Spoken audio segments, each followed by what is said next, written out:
Hello and welcome to this PeopleFluent webcast, Understanding Staffing Challenges in the Energy Industry. I'm Ellen Julian at PeopleFluent, and it's my pleasure to welcome you to today's online session. Today's speaker is Ron Nicholson, Director of Global Recruitment at Clover Global Solutions.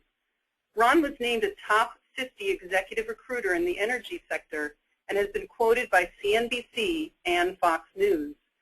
He holds multiple certifications in the area of staffing, personnel, and employee retention, and has been a member of the TCU Energy Institute Board of Directors since 2008. We're delighted to have Ron with us today, and before I hand things over to him, we have a few quick housekeeping notes about the webcast. Today's session is scheduled to last about an hour, and Ron will take questions from the audience towards the end of the session. All telephone lines will be muted to avoid disruption, so please use the Q&A box at the bottom right-hand side of your webinar screen to submit your questions. Your questions can be submitted at any point in the presentation. Also, there'll be a quick survey at the conclusion of the presentation, so please take a moment to respond to the survey, which will help us improve the quality of our webinar events. And finally, this webinar is being recorded and will be available online via the PeopleFluent website. And with that, I will pass the presentation over to Ron. Go ahead, please, Ron. Ellen, thank you. And on the behalf of all the Clover employees, we'd like to thank PeopleFluent for this opportunity. Again, this is Ron Nicholson. I'm the Director of Global Recruitment at Clover Global Solutions based in Houston, Texas. I've been in this industry for about 15 years, primarily in the energy sector, handling recruiting, HR functions, focused on exploration production. Our goal for today is to develop a better understanding of the staffing challenges within the energy industry. To do this, we've developed the following agenda. And we feel at Clover there's really 5 areas that you've got to be real good at and have a real clear understanding of to operate within exploration production. You've got to understand that in our space, there's a real culture of safety. You've got to understand that we've got ever-changing demographics, which we call the Great Crew Change, the 2080 effect, which has to do with the overall spend of most of our client companies, a true understanding of independent compliance, rules of engagement, and then as Ellen mentioned, toward the end we'll have a summary and then open it up to question and answers. So what is exploration production? Well, it's simply the identification, the searching, the drilling, the recovery of oil and natural gas. So we're all in the business, a lot of people on this call are in the business of managing contingent workforce. And so we define at Clover a contingent workforce as basically a non-employee, a person that's not a badged employee, whether they're a 1099, a service company that one of our client companies is hired for a project, but they're not an employee of the company. And there's the workforce management. What is the best practice, and how do we manage these individuals? How do we organize them? How do we optimize the use? How do we get the most efficient means of providing the staffing support that our clients need? And maybe most important, how do we manage the risk? So let's talk about a culture of safety that exists in exploration production. Safety is on everyone's mind. There's no exception. It's a mandatory deal breaker. We feel like exploration production, oil and gas fall in the same category as aerospace, defense, and maybe even nuclear industry. If you notice, the common thread between all these different industries is there's no room for mistakes. As we all saw right at 2 years ago, when things go bad, they can go bad in a hurry. So we've got to make sure there's accountability. We're operating in some of the most extreme environments on Earth, whether it's 8,000 feet in the Gulf of Mexico, we're in a desert where it's 130 degrees, or in colder climate, and certainly there's strong activity in the Arctic where temperatures can easily go 50 below. So the culture of safety is a deal breaker. There's got to be accountability, whether projects onshore, offshore, in the field, in a plant, on a pipeline. These are extreme environments, and what we're asking our people to do on a daily basis can be hazardous. So what does that mean to staffing firms? Well, it means that things have changed. It means that there's always been a concern for safety, but certainly in the last 3 years, it's become something that we've all become very aware of. There's accountability. We've got new regulations going in place all the time. We've got new terms coming out all the time. We've got all the situations that are going on with the shale plays, whether it be fracking, the concerns from an environmental perspective, or simply the new technology that our employees, our contractors, have to be current on. So we've got to continue to do the things that we've always done as staffing firms, but we've got to truly understand what our clients are doing. So let's talk about the problem. Well, the fundamental problem in exploration production is that we don't have enough people. We don't have the technical professional people that we need to move these projects forward. We've got more projects on the books than ever before. We've got projects that we didn't think were possible before, but because of new technology, new developments, new things have come along, new discoveries are being made every day. So we've got a couple of things going on. In our industry, we call this the great crew change. And that's a term that I guess came along about 10 years ago. And it really describes a couple of different things. I mean, overall, it describes not enough people. What we've got going on with the great crew change is that starting in the late 1970s, early 1980s, through the mid-1990s, oil prices were depressed to the level that our top people, our top students coming out of the universities were no longer going into the energy industry. They were going into the dot-coms.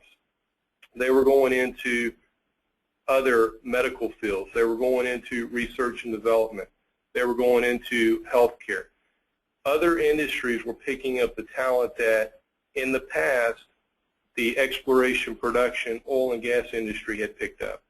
So we lost, between 1980 and the mid-90s, we lost about a generation and a half of extremely talented individuals that simply went other places. Not because energy wasn't an exciting place, not because it wasn't a great way to make a living and to work in some pretty cool places. It was that there weren't any jobs for these individuals. The other thing that has happened in all industries, but certainly ours has been accelerated due to the fact that we just didn't have the number of graduates with engineering degrees, with geology degrees that we needed, is the aging of the workforce. If you look at the exploration production industry as a whole, most of the baby boomers will be transitioning out by the year 2018. So just like every other industry, we're faced with that dilemma. In addition, we never had enough people or didn't have enough people over about an 18-year period to start off with. So you can look at that from a visual perspective, and you can see that in 2012, transitioning into 2013, the bottom line is we've got more people transitioning out of the industry from a standpoint of nearing retirement age than we have coming into the industry. Now, in the past number of years, with the stabilization of commodity prices, we've had record numbers of students enrolled in our top institutions, whether it be from an engineering standpoint or a geoscience perspective. So we're making some headway. Things are on the uprise, but it's going to be probably 20, most experts think it could be 2020 to 2025 before there's a true balance of the technical professionals that are needed versus the technical professionals that we have. So from a staffing perspective, it's a great picture. This is what we all look for. There are a lot of opportunities for staffing firms in the exploration and production space. So you start to look at, well, if I'm already in the space or I'm looking at getting into the space, how does this affect our clients? Well, we define the clients in about 3 different categories, 3 different major categories. The first is large independent oil and gas companies. Well, these are companies that have thousands of employees. We've all heard the names. This is the Apaches of the world, the Marathons of the world, the Nobles of the world. These are big, financially strong, generally publicly traded companies that operate within our space. Next category is what's properly defined as fully integrated companies. They're commonly known as super majors.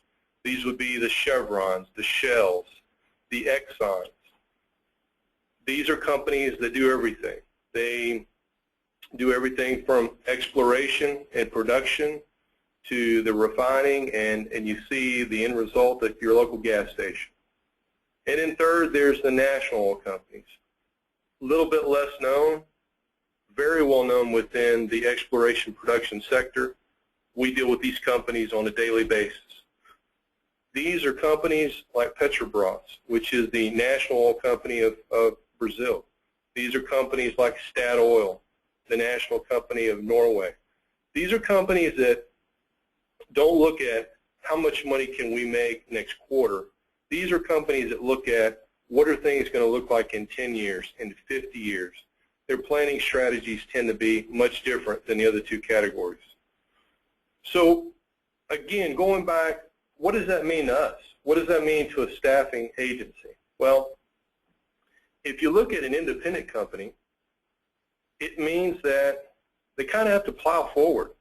They've made multi-million-dollar commitments on the behalf of their shareholders to develop these positions, to produce and go and find oil and gas. So they're not going to walk away from projects. They really can't, and they're not in a position to take on partners because it's kind of the reason they're independents in the first place. They're independent. So what happens? Well, the end result is if they don't have the people, the projects get delayed. And we see about 1/3 of the time projects in this category do get delayed. But the bigger thing that we see going on with this group is that they start to accelerate junior managers into senior managers. We've seen cases where companies that normally require a drilling engineer to have 20 years experience will now consider a guy with 12 years experience as long as it's the right experience.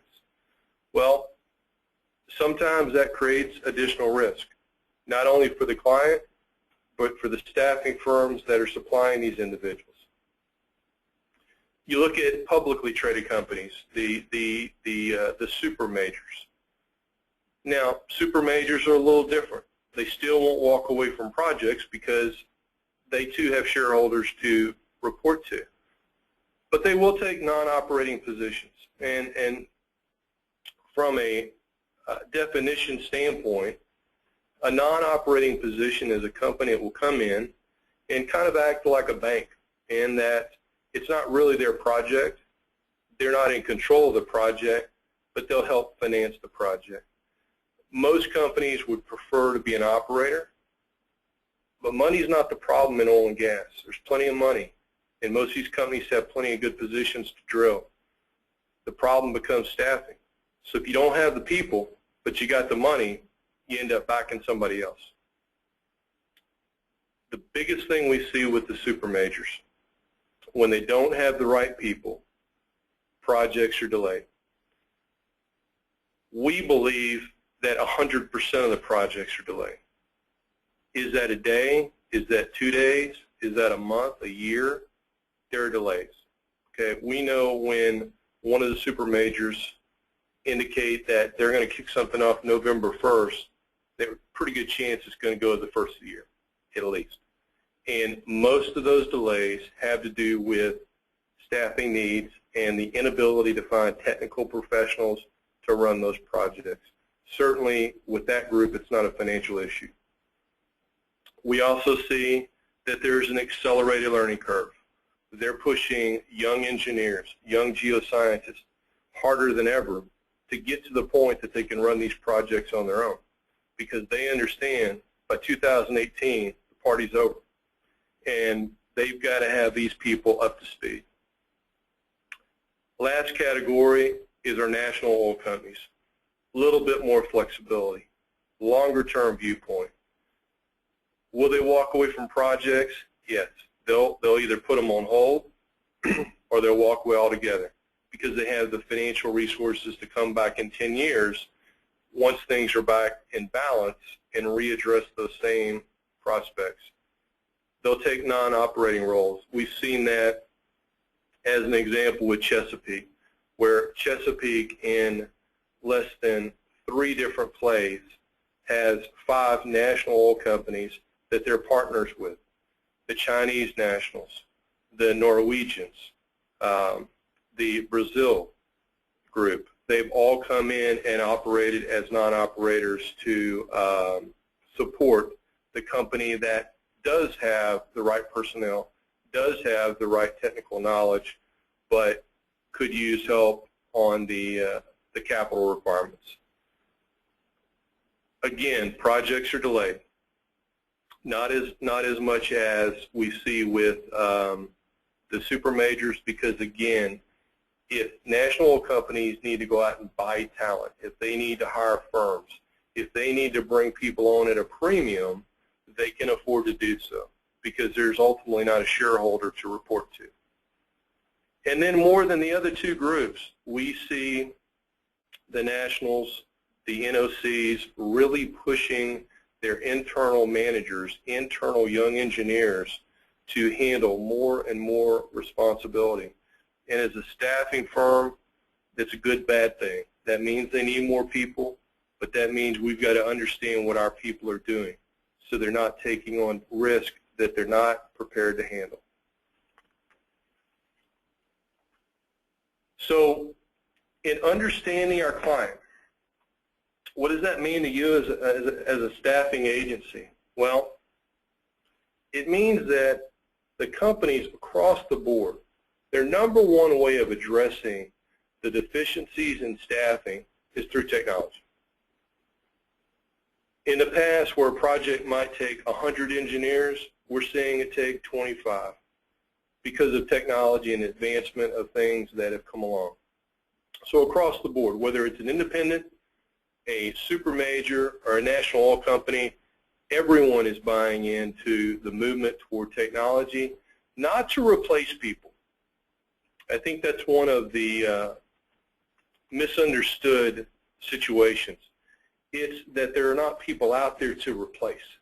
They're forced to do this. We've seen major oil companies go to great lengths to capture every bit of information that their senior managers are putting down. We have had and been experienced with super majors that scan and copy every yellow pad that a drilling engineer might write a note on to try to transfer that knowledge to the next generation. So a standardization of information and the flow of that information to junior members of the team is a big part of their strategy. And then there's the outsourcing piece, which over the last 10 years is accelerated to the point that if a exploration and production company can outsource, in most cases they will.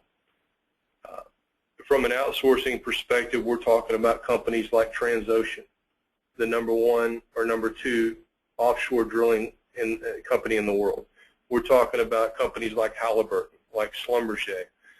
These are extremely specialized companies that in some cases are even bigger than the companies they service. But these outsourced activities, along with specialized, highly niched staff augmentation firms, really fill in the gaps. They fill in the places that the companies just can't address because of the rapid changing demographics. So I'm sure everyone's heard of the 80-20 effect, which basically states that in any given business situation, approximately 80% of your results are produced by 20% of your people or your capital or your time or any other concept that would apply to. Within Clover and within the exploration and production space, there's kind of the 20-80 effect, which is a way to explain that when you talk about technical professionals, you're talking about petroleum engineering, you're talking about drillers, you're talking about exploration geologists, geophysicists, international petrophysicists. These are individuals that represent about 20% of your total workforce, but yet represent 80% of the spend. So you've got one petrophysicist that might have 10 or 12 people supporting him. But when you're talking about technical professionals that in some cases demand up to $3,000 a day, you start to see real fast that 20% of your workforce, that top 20%, the hardest 20% to find, represent 80% of the total spend. So you start to ask, well, over and above the definition, who are these 80%, or who are these 20%? Who are these geologists? Who are these petroleum engineers? Who are these drilling guys? Well, they're the rock stars. They're the guys that make exploration and production work. They're ultra specialized. They understand that you've got to work in a team environment, whether it's working with the representatives from Schlumberger, whether it's working with the team from Halliburton, whether it's flying in and making sure that Transocean is executing the drill plan. These are people that understand how the oil and gas business works. Not because they're master's degree, of course they are, they're subject matter experts, but they've been around. They've done this for years. They understand what it takes to get projects done. We've also found that this is the group that has the most resistance to VMS and vendor management strategies. It's just not what they do. They look at it as a distraction. So they're not averse to it. It's just they're there to manage a rig that in some cases costs $1 million a day just to rent.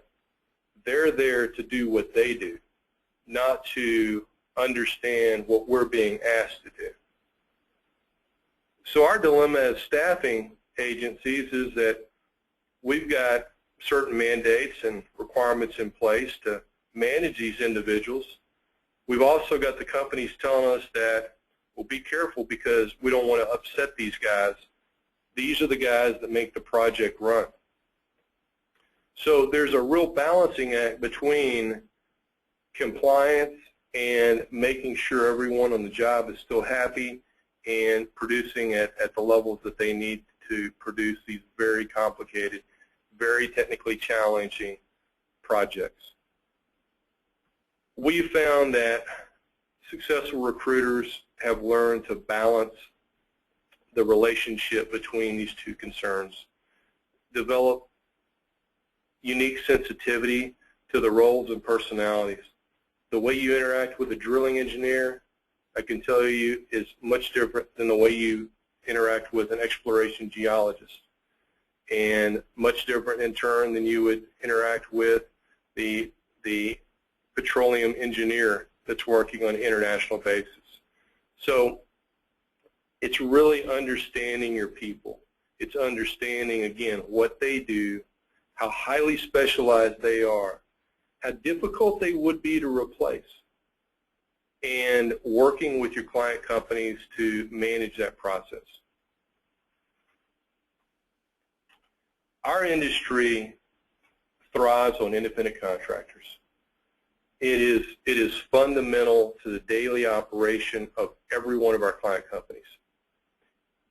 We've got independent contractors that are relatively small, and then we've seen other independent contracting companies that have grown into some of the biggest service companies in the industry. Our job as the staffing agencies that work with our clients is to make sure that there is an understanding that the company can't function without these individuals who, by the way, pretty happy that they're independent contractors. They like the relationship. They've had it for 20 years. So they've gotten accustomed to the arrangement. They've certainly got accustomed to the economic benefits. But we've got to make sure, as the partner to our client, that these individuals, these companies fall within compliance, whether it be a state issue or a federal issue.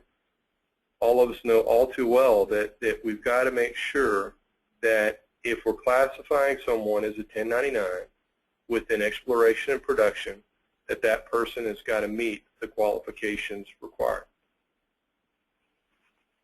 So this is one of those slides that we've all seen, probably all shaken a little bit when we saw it. It is a representation of just kind of a snapshot of what we see. Is, let's say we've got a guy that we're paying $100 an hour to, and we've got 100 contractors out there a year making this same amount, which is not unusual for the oil and gas business. This would be a typical Clover project. Working 40 hours a week, we've got a spend of almost $21 million. So let's say that business as usual and about 90% of our guys pass all the qualifications, both on a state and federal level, that they're true ICs, they're true independent contractors. But 10% aren't. Well, we got a problem. That's a spend of over $2 million that we've got some real issues with. And there's some real liabilities attached to that, which could very easily flow down directly to us as the staffing agency. So as this example, you see the exposure on just a 10% misclassification could be over $1.6 million. So we start to ask, what does it take to either operate in exploration and production as a staffing firm, or maybe it's a new area of growth that companies look at? Well, you've got to understand the job catalog. You've certainly got to be well capitalized, and you've got to be real good at managing risk. So we talk about a job catalog. Well, there's not one. The industry is got different terms for different people, and different companies have different terms for that same person. We can show you companies in the industry that a subsea engineer is usually a master's, if not PhD degreed individual, and I can show you other companies that a subsea engineer has got a high school graduation, maybe a few months of college, and a few other certifications. It is a company that has not had a lot of standardization. So from company to company, we've got roles that are called the same thing, but when you get down to the function of what that person does, it's totally different.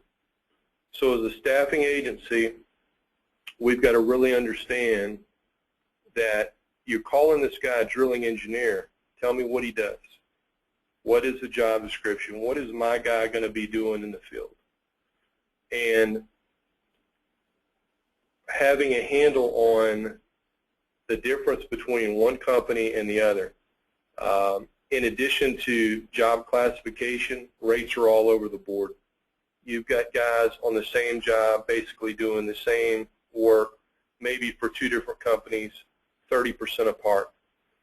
As a staffing firm, not only do you have to understand what your guy is going to be doing, what your employee is going to be asked to do, but what is the fair rate?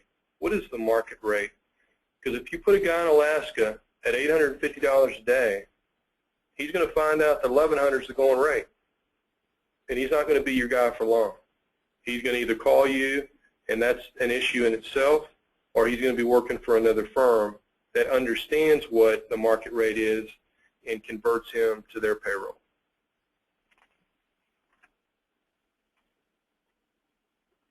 It's expensive to be in oil and gas business. It's expensive to be in exploration production, whether you're the company, the staffing firm, or any of the other support vendors. When you look at a medium point on a average employee making between $800 and $900 a day, you've got an employee making over $230,000 a year, and that's just one guy. So you look at a project like a Clover would almost on a weekly basis be involved in, where you're asked to get 10 contractors, and you start seeing how these numbers add up real fast. You don't have the same pay system. You don't have the same invoicing scenarios at companies, again going back to the lack of standardization. So you've got to understand how your client pays, how the invoices have to be billed. Of course, your employees are needing to be paid every 2 weeks, where we're lucky to get paid, even with a net 30, within 60 days. So from a capitalization standpoint, it gets real expensive real fast. And understanding risk, maybe the most important of all areas that we've talked about. It's the management of the insurance. It's the understanding of what your contractor is going to be doing, where they're going to be operating, what environments they're going to be working under. If they're offshore, do they have the certifications? We've always been asked to do the back office stuff, the onboarding, the credentialing, but when you get into areas of specialization, there's a real sensitivity now, federally mandated, that you've got to apply to these certain qualifications and acts, whether it's Outer Continental Shelf Act or any of the things that are working onshore. We've got some things coming up in Pennsylvania that look like they're going to go through, and it's going to be more and more difficult, and it's going to be our job to make sure that our client companies understand what they're asking us, and in turn our employees and our contractors to do.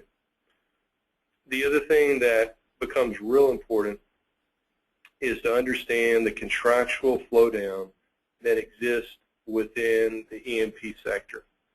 So as an example, a company hires a staffing firm, hires an engineering firm, hires whatever kind of augmentation they need to get a project launched.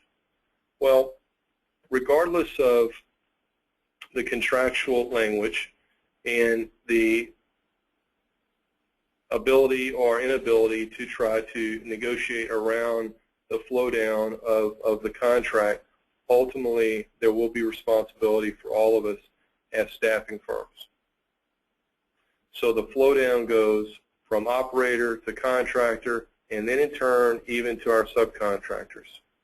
And we're not talking about $1 million worth of insurance. We're talking about $10 million might be a starting point. So the barriers of entry from a standpoint of managing the risk in a post-Macondo situation have become a cornerstone of the industry, and therefore a cornerstone of operating a staffing firm within E&P.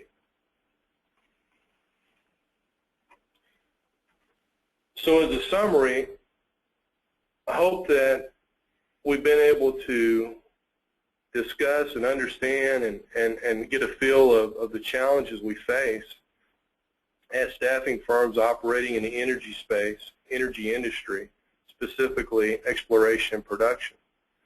There's incredible opportunities out there. We see that at least for the next 10 years, there are major deficiencies in the staffing requirements of these companies. So the companies that get this and understand this are going to do real well. But in saying that, we've got to understand that there's risk associated with what our people do. They do dangerous jobs. Not all the time, but the 3 to 4 times a year they're in the field can be hazardous. Other times, our guys are in the field all the time. But there are risks associated with what we do in exploration and production. So with that, we'll turn it back over to Ellen and a question and answer session. Thank you so much, Ron. That was really great, and we appreciate your sharing your expertise on this. We do have a couple of questions, and I wanted to invite everyone to submit more in the Q&A button on your screen. The first question is that where, can we access the presentation afterwards? And yes, PeopleFluent has recorded the presentation, and it will be available online via our website after this call. So we'll give you instructions on that via email. First question, Ron, get ready. What kind of margins are involved in E&P staffing? Good question. We talk about that frequently. The margins can vary.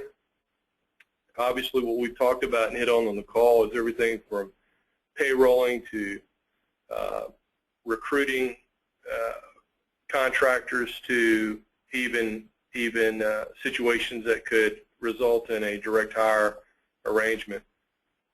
For recruited positions, you could see margins between 18 and 22%. It's a very lucrative field. Obviously, for some of the other client-identified situations, margins are much lower. Thank you. Another question, does SEMS apply to onshore? The SEMS initiative does not apply onshore at this point. It really applies to the Gulf of Mexico and offshore drilling. But at Clover, we expect similar regulations to come along fairly shortly that would apply to the onshore operations.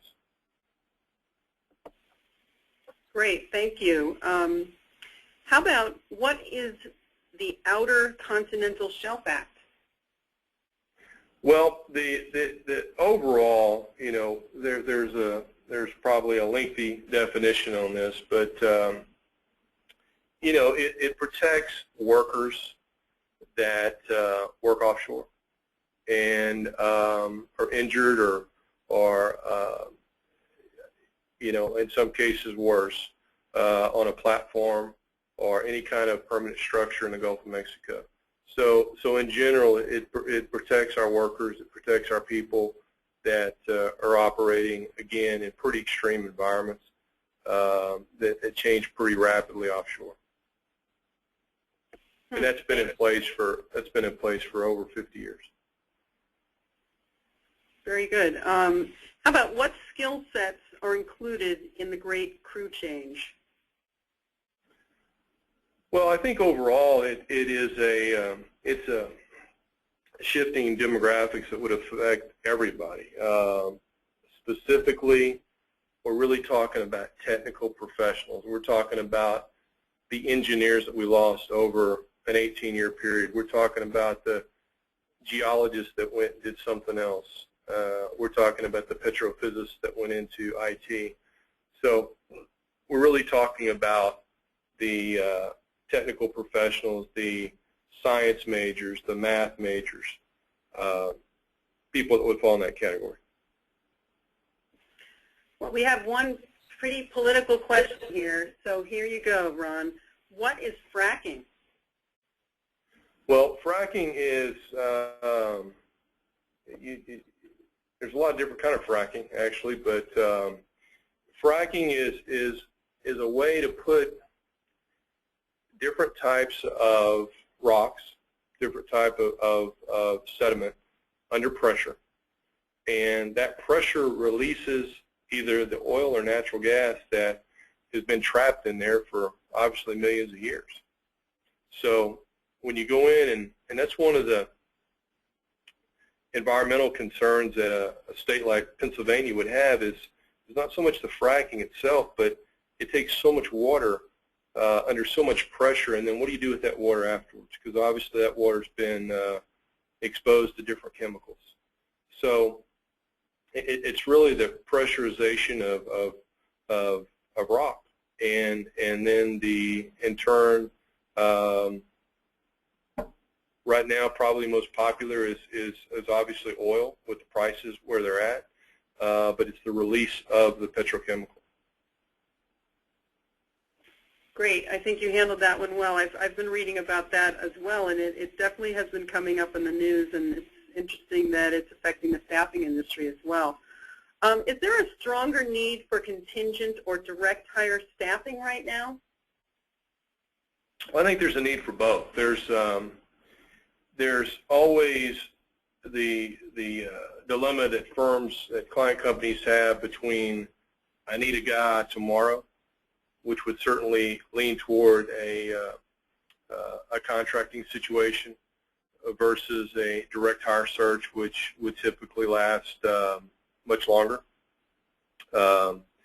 You've got projects that ramp up and then come back down, which would probably be more suited for the contracting side. So if you've got a defined term, whether it be a year, or we've even seen contract assignments run 6 years, that probably would be a better fit on the contracting side versus a permanent situation. I think the dilemma on the permanent side becomes that there's just not enough people out there, and there's not going to be those people available for a number of years with the kind of experience companies are looking for. Very good. I see one more question, and still if there's time if people want to submit a question in the Q&A box. Here's the last question that I can see, and then we'll go from there. Can you speak to how alumni are involved in the industry? Sure. It's an interesting development in the last number of years that companies recruit people that have worked for them in the past. They know that they're a cultural fit. So we see in many cases that companies will actually, when they send over their job description, they'll ask, do you have anybody that's worked for this company before? We've also seen companies that identify their alumni basis and have provided that information and brought those individuals back on a part-time basis. We've seen situations where the guy's worked for 25 or 30 years and doesn't necessarily want to work, would love to work for the same company, but doesn't want to work on a full-time basis. So we'll actually bring that person back as a contractor, and they're doing basically the same job, working with the same people, but it's just not the same long-term permanent commitment that they had in the past. Thank you so much, Ron, and we, again, appreciate so much all the effort you put into working with us. It was been really fun and also a great learning experience for us to know more about your industry. We at People Fluid thank you all for attending today's webcast, and be sure to join us on Tuesday, August 21st, when we present Best Practices for Supply Chain Vendor Adoption and Management within VMS and MSP programs. We will be sending you a link to get this webcast if you want to revisit it, and we thank you again for your time today. We'll give you some minutes back in your day, and have a great rest of your afternoon. Thank you.